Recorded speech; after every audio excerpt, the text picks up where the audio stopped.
2026 జనవరి 3, 4, 5 తేదీల్లో గుంటూరులో ఆంధ్ర సారస్వత పరిషత్ ఆధ్వర్యంలో జరిగే 3వ ప్రపంచ తెలుగు మహాసభలను జయప్రదం చేయండి.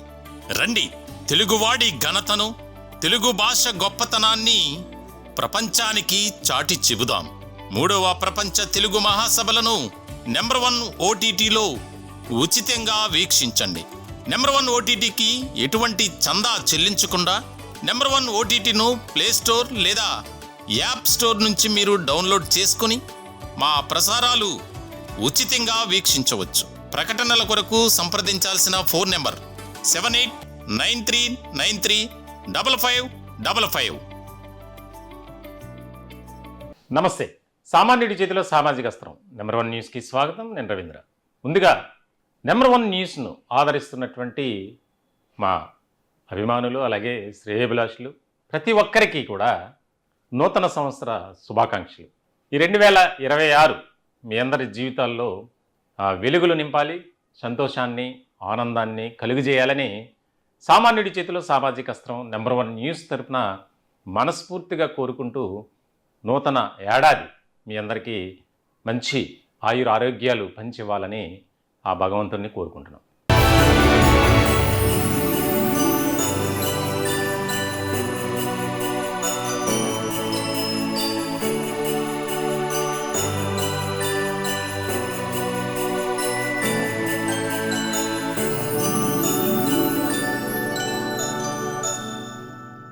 ఇక ఇప్పుడు నా టాపిక్ ఏంటంటే, ఆంధ్రప్రదేశ్ రాష్ట్ర రాజకీయాల్లో తెలుగుదేశం పార్టీలో కొన్ని వర్గాలు వారి యొక్క ఆవేదన, బాధ, అసంతృప్తి, అసహనం బాగా ఎక్కువగా కనిపిస్తుంది. తెలుగుదేశం పార్టీ అంటే పార్టీ ఆవిర్భావం నుంచి గనక ఆ పార్టీ చరిత్ర చూస్తే క్రమశిక్షణకు మారుపేరు కలిగినటువంటి పార్టీ తెలుగుదేశం పార్టీ అని అంటారు. కానీ ఇటీవల కాలంలో జరిగినటువంటి కొన్ని సంఘటనలు కానీ, వేగంగా మారినటువంటి అన్నీ కూడా అనూహ్యమైనటువంటి రీతిలో సమీకరణాలు, దీనికి సంబంధించి తెలుగుదేశం పార్టీలో ఒక అంతర్గతంగా చర్చ జరుగుతుంది. రాజకీయ వర్గాల్లో కూడా దీనిపై భిన్నాభిప్రాయాలు వ్యక్తం చేస్తున్నటువంటి పరిస్థితి. వర్గ విభేదాలు, సామాజిక వర్గాలకు అనుగుణంగా జరుగుతున్నటువంటి ఒక ఇది అనేది ఎక్కువగా చర్చ జరుగుతున్నటువంటి అంశం. ప్రధానంగా ఆంధ్రప్రదేశ్లో రిజర్వ్డ్ నియోజకవర్గాలు 175లో 36 ఉన్నాయి. 2024 ఎన్నికల్లో 28 స్థానాల్లో తెలుగుదేశం పార్టీ విజయం సాధించగా జనసేన 5, అలాగే వైఎస్ఆర్సీపీ 3 స్థానాల్లో. ఇందులో ఎస్టీలు కూడా ఉన్నారు. అధిక శాతం ఎస్సీ సామాజిక వర్గానికి సంబంధించినటువంటి వారే ఉన్నారు. అయితే తెలుగుదేశం పార్టీ నుంచి ఎవరైతే 28 మంది ఉన్నారో వారిలో కొంతమంది తీవ్రమైనటువంటి ఆవేదన వ్యక్తం చేస్తున్నారట. బయటికి చెప్పుకోలేక తమ బాధను లోపల దిగమింగుకుంటూ ఈ రకమైనటువంటి వాతావరణం. చాలా కీలకమైనటువంటి అంశంగా దీనిపై చర్చ జరుగుతుంది. పార్టీ అధినేత చంద్రబాబు నాయుడు కూడా ఎలాంటి నిర్ణయం తీసుకోలేనటువంటి పరిస్థితి. ఎందుకనంటే ఒక రకంగా చెప్పాలంటే పార్టీలో ఉన్నటువంటి వారిలో ఎక్కువ శాతం కూడా ఎస్సీ సామాజిక వర్గానికి సంబంధించి, మరి వారి సపోర్ట్ లేకుండా పార్టీ ఈ స్థాయికి రాలేదు అనేది ఒక రకమైనటువంటి అందరికీ తెలిసినటువంటి విషయమే. అన్ని సామాజిక వర్గాలు, ముఖ్యంగా కమ్మ, కాపు, మాల, మాదిగ, ఇట్లా బీసీకి సంబంధించి అనేక రకాలుగా అన్ని కులాలకు సంబంధించినటువంటి వారు ఉన్నటువంటి పార్టీ తెలుగుదేశం పార్టీ. సాధారణంగా అన్ని రాజకీయ పార్టీల్లో అలాగే ఉంటారు, కానీ తెలుగుదేశం పార్టీలో అన్ని రకాలుగా సంబంధించినటువంటి కులాలు ఉన్నారు. ఇలాంటి క్రమంలో తాజాగా జరిగినటువంటి ఒక అంశం ఏదైతే తిరువూరు ఎమ్మెల్యే కొలికిపూడి శ్రీనివాసరావు, అలాగే విజయవాడ ఎంపీ కేశినేని చిన్ని, ఇద్దరి మధ్య ఏ రకమైనటువంటి వాతావరణం నెలకొంది. ఒక రకమైనటువంటి వర్గపోరు ఇప్పటికి కూడా కంటిన్యూ అవుతూనే ఉంది. దాదాపుగా ఇద్దరి నుంచి సంజయ్ తీసుకున్నారు అంటే దానికి సంబంధించి ఎందుకు ఈ విధమైనటువంటి పరిస్థితులు వచ్చాయి అనే దాని మీద చాలా వివరణాత్మకమైనటువంటి ఇది జరిగింది. కానీ ఇప్పటికీ కూడా వారి మధ్య ఉన్నటువంటి ఆ గ్యాప్ అనేది ఇంకా పెరుగుతూనే వస్తుంది తప్ప ఎక్కడా కూడా దానికి ఎండ్ కార్డ్ అనేది పడట్ల. దానికి ముఖ్యమైనటువంటి కారణం ఏంటంటే అంటే సాధారణంగా నియోజకవర్గంలో జరుగుతున్నటువంటి చర్చ. అంటే ఒక ఎస్సీ సామాజిక వర్గానికి సంబంధించినటువంటి ప్రజాప్రతినిధిని కావాలని ఈ విధంగా వేధిస్తున్నారు. మరి అదే సామాజిక వర్గానికి సంబంధించిన వారి పట్ల అలా ఎవరు ఉండరు, ఉండనివ్వరు, ఉండలేరు కూడా అనేది. ఇప్పుడు ఇదే అసంతృప్తి 28 మంది ఎవరైతే తెలుగుదేశం పార్టీ నుంచి ఎలక్ట్ అయినటువంటి వారు ఉన్నారో ప్రజాప్రతినిధులు, ఎమ్మెల్యేలుగా, వారిలో కొంతమంది తీవ్రమైనటువంటి అసహనం ఉంది. అంటే విజయం మాది, పెత్తనం మీది, ఇదెక్కడ అన్యాయం? ప్రజాప్రతినిధిగా మాకు నిర్ణయాలు తీసుకునేటువంటి హక్కు లేదా?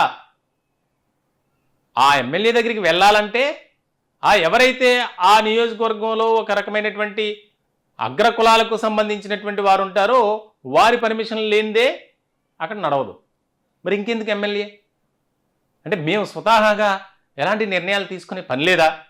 మా రిజర్వ్డ్ నియోజకవర్గంలో మమ్మల్ని మా మీద ఉన్నటువంటి అభిమానంతో గెలిపించినటువంటి ఆ నియోజకవర్గ ప్రజలు ఎందుకు ఈ విధమైనటువంటి ఆలోచన చేయాలి? నేరుగా మాతో మాట్లాడటానికి పనికిరారా? మేము పనికిరామా? ఈ రకమైనటువంటి చర్చ ఆల్రెడీ దాదాపుగా ఒక 10 మంది వరకు 175 నియోజకవర్గాల్లో ఏదైతే 28 మంది ఉన్నారో 28 మందిలో కొంతమంది చంద్రబాబు నాయుడు దగ్గర తమ ఆవేదనను వ్యక్తం చేశారట. అంటే కొలికిపూడి శ్రీనివాసరావు తమ ఆవేదనను బయట పెట్టగలిగారు ధైర్యంగా. మేము పెట్టలేనటువంటి పరిస్థితి ఆయనది. ఆయన ఇష్యూలో ఏ రకమైనటువంటి అంశాలు వచ్చాయో మాకు కూడా అలాగే ఇక్కడ జరుగుతున్నాయి. కాబట్టి మీరు ఫోకస్ పెట్టి ఒక ప్రజాస్వామ్య వ్యవస్థలో మాకంటూ కొన్ని రైట్స్ ఉంటాయి. మేము పార్టీలో చిన్నప్పటి నుంచి ఎప్పటి నుంచో పార్టీలో ఉంటూ జెండా మోస్తూ ప్రజాప్రతినిధిగా అయ్యి ఎమ్మెల్యేగా అయ్యాం. ఏం చేయకుండా మమ్మల్ని నియోజకవర్గ ప్రజలు గెలిపించరు కదా.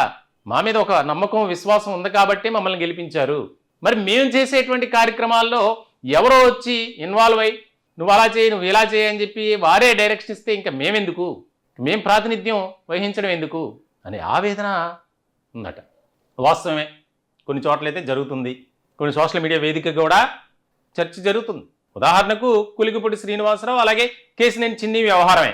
ఈ ఇద్దరి విషయంలో కూడా పార్టీ అధినేత చంద్రబాబు నాయుడు ఎలాంటి నిర్ణయం తీసుకోలేనటువంటి పరిస్థితి.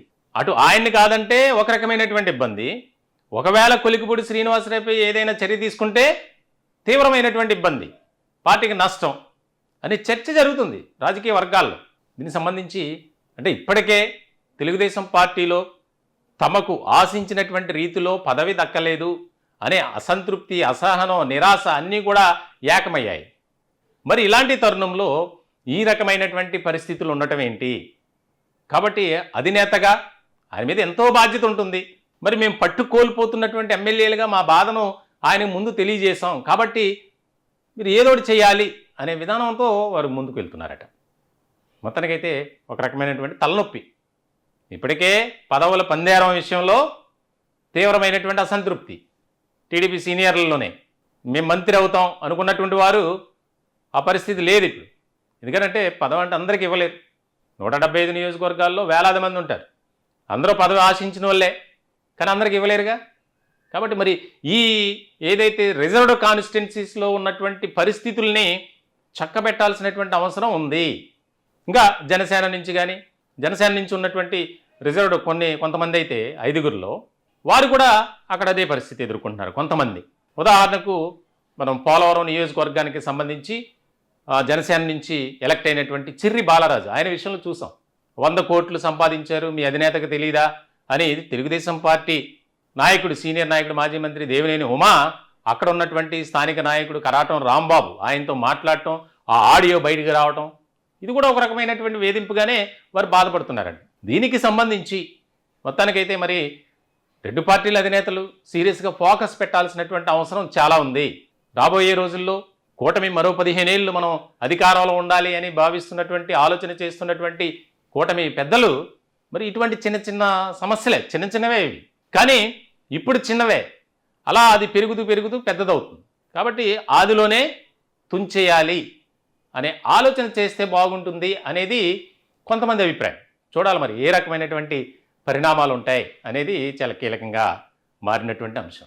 ఈ టాపిక్పై మీ విలువైనటువంటి అభిప్రాయాలను కామెంట్ రూపంలో తెలియజేయండి. దయచేసి మా ఛానల్ని సబ్స్క్రైబ్ చేసుకోండి. మరొకసారి మీ అందరికీ సామాన్యుడి చేతిలో సామాజిక అస్త్రం నెంబర్ 1 న్యూస్ తరపున నూతన సంవత్సర శుభాకాంక్షలు.